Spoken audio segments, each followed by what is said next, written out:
Le premier but de la Journée internationale des entendeurs de voix, dans le fond, c'est que permettre aux gens qui entendent des voix de rencontrer du monde. C'est vraiment ouvert au public, de rencontrer des gens du domaine de la santé aussi s'ils sont intéressés à venir, mais dans un contexte vraiment chaleureux, sympathique, ouvert.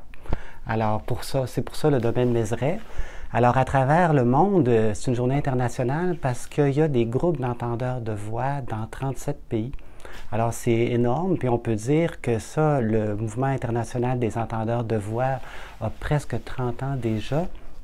Puis dans ce mouvement-là, il y a toute une communauté, autant des entendeurs de voix, des chercheurs, des psychiatres, il y a des psychologues. Alors il y a toute une communauté qui est en ébullition, si on pourrait dire, qui sont passionnés par le sujet. Alors, c'est le 14 septembre, la date officielle, mais là, je ne veux pas trop vous mêler. C'est bel et bien le 12 septembre au domaine Mézeray, de 13h à 16h. Alors qu'il y a un événement lié à la Journée internationale des entendeurs de voix organisé par le Réseau des entendeurs de voix québécois. La rencontre qu'on organise au domaine Mézeray, c'est justement pour mieux connaître le phénomène, de mieux connaître les gens qui entendent des voix, qui trouvent une façon de mieux vivre avec ces voix-là, de reprendre du pouvoir sur leur vie. Des gens qui sont vraiment prêts là, à s'ouvrir, à répondre aux questions des gens. Alors, ça, c'est le principal but.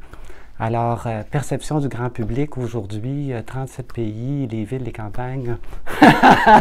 On va dire, c'est normal de ne pas tout connaître dans la vie. C'est normal qu'on ait le désir d'apprendre à voir les choses peut-être autrement parce qu'on rencontre des gens finalement qui ont une expérience enrichissante à partager.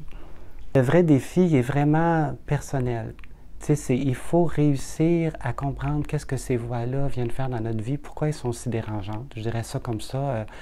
Quelle solution que je peux trouver pour améliorer mon sort, comment je me remets en action, moi, malgré tout. Puis aussi, je dirais, sur qui je peux compter. Est-ce qu'il y a des gens qui vivent des expériences similaires qui peuvent devenir en quelque sorte mes amis, avec qui on peut discuter de ça? Parce qu'il y a vraiment moyen de s'en sortir, là. C'est comme personnellement, moi j'ai entendu des voix, eu beaucoup de visions pendant plusieurs années. Je ne pouvais absolument pas être fonctionnel, tellement que c'était envahissant. Puis aujourd'hui, mais j'en entends plus. Puis parce que j'ai trouvé des solutions. Puis je suis loin d'être le seul.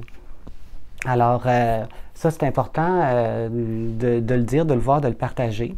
Nous autres, on espère rejoindre le plus de monde possible, là, autant les gens qui entendent des voix dans le réseau que les professionnels qui travaillent avec nous.